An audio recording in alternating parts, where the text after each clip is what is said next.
Hey guys, I'm Porky P here today, and this is kinda weird. It's been a really long time since I've done any sort of review or something like this, where you guys can actually hear my voice. It's been almost 6 years I think. My Figure Arts Mario unboxing was the last time you guys could actually hear me, and that was quite a while ago. Hey guys, I'm Porky P here today with another unboxing.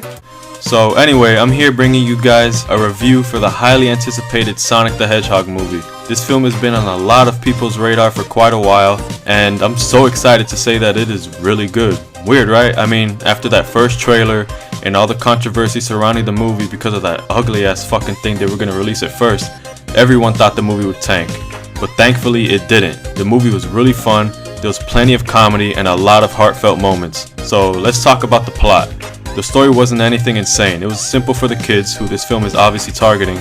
Sonic is sent to Earth after a childhood tragedy with the help of his portal rings, and he ends up losing them due to an accident involving James Marsden's character. Basically, he has to find them all while Dr. Robotnik is trying to capture him for his powerful speed. I didn't expect much for the story, but I really would have preferred if it was more in line with the actual franchise's story itself. Sonic being in his own world, stopping Robotnik from collecting all the Chaos Emeralds, shit like that. Also, I personally just felt that the inclusion of the human characters made the movie feel less Sonic-y. Not to say that Tom Wachowski, James's character, wasn't entertaining. His relationship with Sonic was touching and he was funny, but it wasn't what I was looking for. It kinda felt like they were trying to do a Smurfs kind of thing, where they throw a CGI character into the real world, which we've seen a lot of before already. I will say though, that unlike those movies, the humans were not the main priority, Sonic was. Tom had his own little thing going, but it didn't influence the story as a whole. Sonic was at the forefront, he was in almost every scene in the movie, which I'm really happy about. But yeah, that's honestly my only big gripe with the movie. I just wish it had a more Sonic-y vibe to it. Obviously I can nitpick being a big Sonic fan, so you know what, I will. If I could add anything to the movie, I would have really liked more aspects from the video games in there. I mean, there's definitely some surprises in there, one big one actually. Stay after the mid-credits because you do not want to miss what happens, it's really cool. But most of the references that were in there are pretty damn subtle. Some more Easter eggs, maybe some music cues from certain soundtracks. That was another thing I really wanted. Music from the games, but we didn't really get that. The score was okay though. It has a video game feel to it in like certain points, but whatever, it was alright. These are just dumb things to complain about. Nothing that I've mentioned so far really took anything away from the movie in its entirety. Now that I got the negatives out of the way, let's talk about how goddamn awesome this shit was.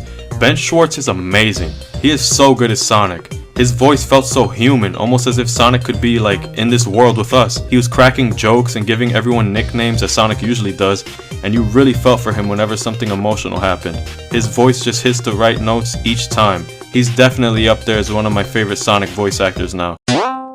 Number one will always be Jaleel White for me because Adventures of Sonic the Hedgehog has like a special place in my heart. But if someone tries to touch you in a place or in a way that makes you feel uncomfortable, that's no good. But Ben is super close. Now, Jim Carrey. I'm not gonna lie, he wasn't like Robotnik at all. He was nothing like the source material. But shit, he was amazing with what he was given. He was classic Jim Carrey, goofy and crazy. You know what you're getting into when there's a movie with him in it. He was really funny and slightly intimidating at certain points, which was cool. His interactions with the other characters were awesome. And on that topic, the final battle between Sonic and Robotnik was fucking dope. That's something else I should mention. Whenever there's an action scene, they don't hold back. They show you Sonic's speed and what he can do, and it's really cool to see on the big screen. That final scene was my favorite part of the whole movie though. It's just, as Sonic would say, way past cool. So all in all guys, this movie was pretty fucking good. A simple story that was entertaining with a very accurate representation of the blue blur. And that's all I could truly ask for, honestly. So even with its flaws, it's definitely something I would go see again 100%. If I had to give this a grade, I'd give it like a 7.5 out of 10. I think that's a nice grade. Guys, go watch this movie. If you're a Sonic fan, you'll love the shit out of it. And if you're not, you'll probably still like it. It's pretty straightforward and you don't really have to know anything about the games. Hope y'all liked this review, and I'll see you guys next time.